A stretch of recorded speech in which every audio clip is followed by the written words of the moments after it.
everyone and welcome back to my channel. My name is Margaret, and if you have not subscribed to my channel, kindly do so by clicking on the subscribe button below and tapping on the notification bell so that you will be aware of new uploads. So I'm just going to give my feedback about this Blue Zoo Depilatory Wax, hard wax beans that I ordered from Shopee.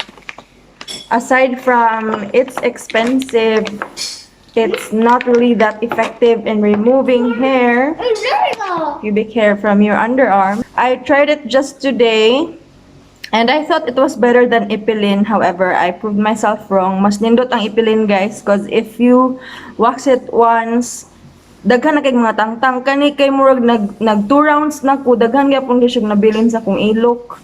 So if nagkaon mo ayo lang mo tan-aw ani. So dili kay siya clear diri, but gani nag-zoom in ako siya. Pag wax nako first time, kanang gagmay ra kayo buhok na tangtang and daghan kayo nabilin sa ilok, so you need to re-wax it. CHAKA pud siya kay compared sa Epilin, kaya ikato Epilin kay di kayo sakit sa ilok. Kani kay murag hapdos kay siya. Mura siya plastic na gisunog gani. May itong Epilin kay honey wax man jud siya. Kani kay murag plastic man jud ni siya. Ingredients are covered. It says it's natural wax. However, I can see that there are chemicals like methicone. So it's a no-no. So please don't buy this kind of wax. I would suggest you buy the Epilin wax that you can buy in Watsons. I have not tried the cold wax yet. Perhaps I will order and try that out. I highly discourage you to buy this. I think I bought this for 200 plus. That's 300 plus including shipping fee, and it's bad. It's really bad. And if you notice, messy kayo siya, labi na padong na siya ma-dry. CHAKA kayo, guys. Murag yung kagatuna og plastic. So, no. Don't buy this product. See? Mas mo prefer jud ko atong Epilin wax. It's not that painful to your underarms, and this is from Epilin. Dugay na. I actually reuse wax nga na ko katihik. I don't throw it once na siya hair. And it worked for me for a few usage, like more than 5 times.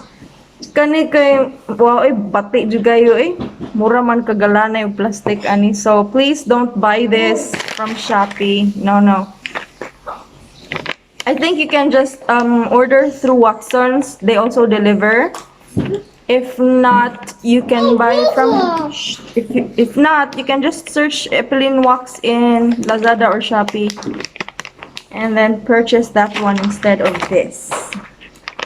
Mucha mga pellet. CHAKA. Huh? So it's not that clear. Pero gamay ra kay siya buhok mga tangtang. Daghan pa kay nabilin sa tong ilok niya. Bungkag siya, bungkag. Bati. It's very painful. It's very painful. So, no. So guys, if you like this video, don't forget to hit the like button. If you want to share your suggestions or leave comments, please do feel free to leave them down below. Luin na kay mo rilo no, giguba man silingan na mo gud. Nawagtang na rilo niya. Design na lang siya sa bongbong. So if you want to show your support to my channel, kindly click on the subscribe button. And apologies for the noise because I'm here in the sala. People are here, so once again, leave a like if you like this video and appreciate the honest review that I had for this product. So guys, see you again next time. Do take care and have a great day. Love yous. Bye.